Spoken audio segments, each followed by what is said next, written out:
Netizen Trung Quốc ghen tị với cô dâu Việt Nam và thắc mắc việc bỏ trốn sau khi kết hôn. Kính chào các bạn khán giả của Netizen Đông Lào. Mới đây trên mạng xã hội Douyin, một netizen có đăng tải video có tiêu đề là người vợ nghịch ngợm như vậy sau này chắc chắn sẽ có một cuộc sống hạnh phúc. Video đã thu hút nhiều bình luận mang tính chủ quan khác nhau của netizen Trung Quốc.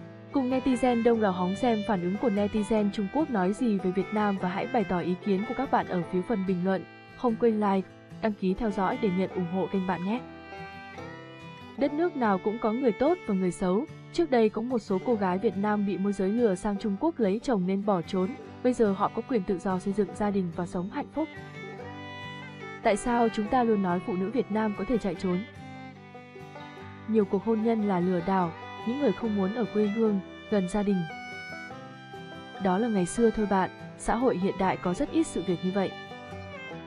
Chú tôi cũng lấy một người về nhà, nhưng cô ấy đã bỏ trốn. Họ rất nghèo, nhưng họ vẫn quen với cuộc sống của mình. Bên chúng tôi giàu, nhưng họ không quen. Người vợ họ có nghèo đến đâu họ cũng có thể bỏ chạy, nhưng dù chúng ta ở đây có giàu đến đâu thì nhiều người trong số họ cũng sẽ bỏ chạy khi đến.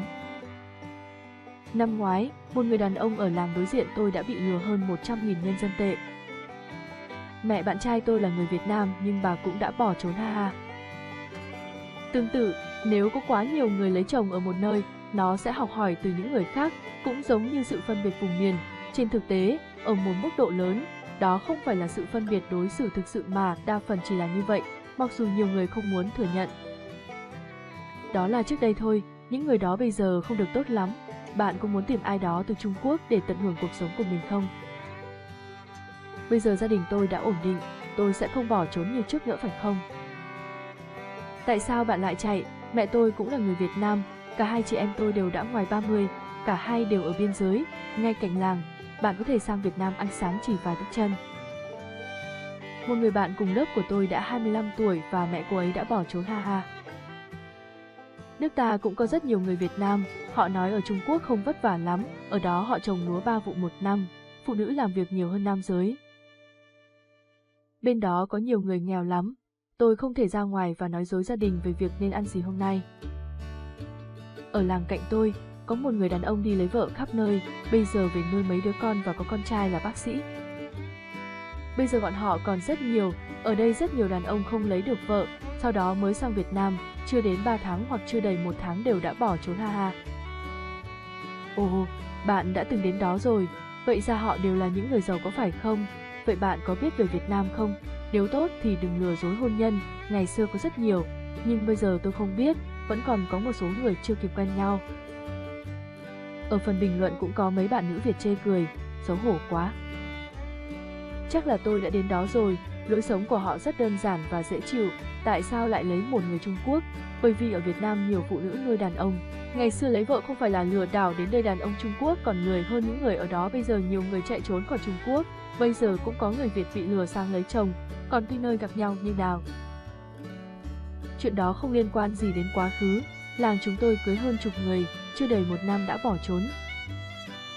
Trung Quốc đã thu hoạch bao nhiêu cử nhân, từ hàng chục nghìn đến hàng trăm nghìn, Douyin khác với thực tế và hiện nay phần lớn người dân Trung Quốc túi tiền đều trống rỗng. Còn tùy vào người khác đối xử với cô ấy như thế nào, cô ấy tốt thì ai sẽ bỏ chạy. Ở đây chúng tôi có rất nhiều phụ nữ Miến Điện và sẽ không có ai bỏ chạy. Người Trung Quốc không chỉ bỏ đi khi họ nghĩ rằng ai đó đang đối xử tệ với cô ấy. Liệu có ai đó thực sự tốt với cô ấy không? Hãy đối xử với gia đình này chứ đừng nói đến người nước ngoài.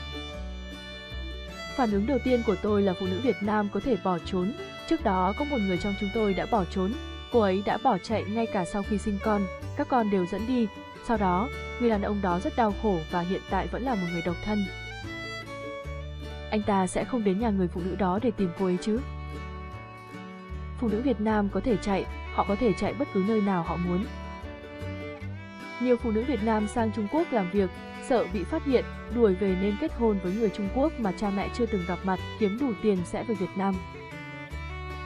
Chị dâu của chị họ tôi cũng là người Việt Nam, cứ tưởng sinh con xong sẽ ổn định, ai biết chị ấy đột nhiên bỏ trốn, thậm chí còn vay tiền chị tôi trước khi bỏ trốn ha ha.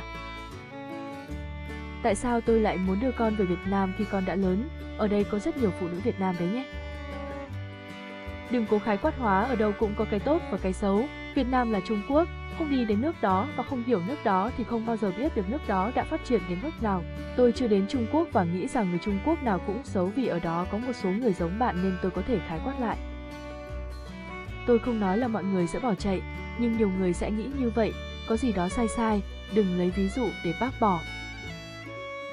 Chị dâu tôi cũng từ Việt Nam đến và chưa bao giờ trở lại ha ha. Hãy nhìn những người nói rằng họ có thể chạy trốn, rồi khi bạn nghĩ về điều đó, bạn sẽ hiểu.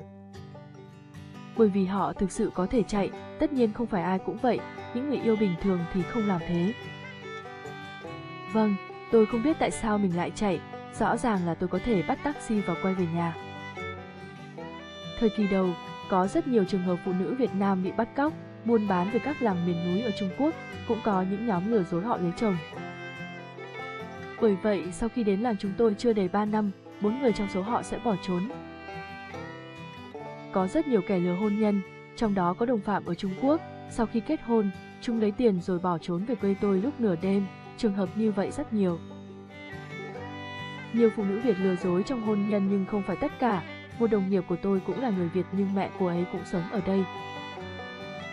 Người Quảng Tây ngày xưa buôn bán mấy nghìn thậm chí mấy vạn nhân dân tệ, nói là quà, thực ra gần như là buôn bán, lúc đầu cũng ổn, họ sẵn sàng sang Trung Quốc, nhưng về sau thì không ổn, họ khôn quá mà chạy lại lừa người tiếp theo.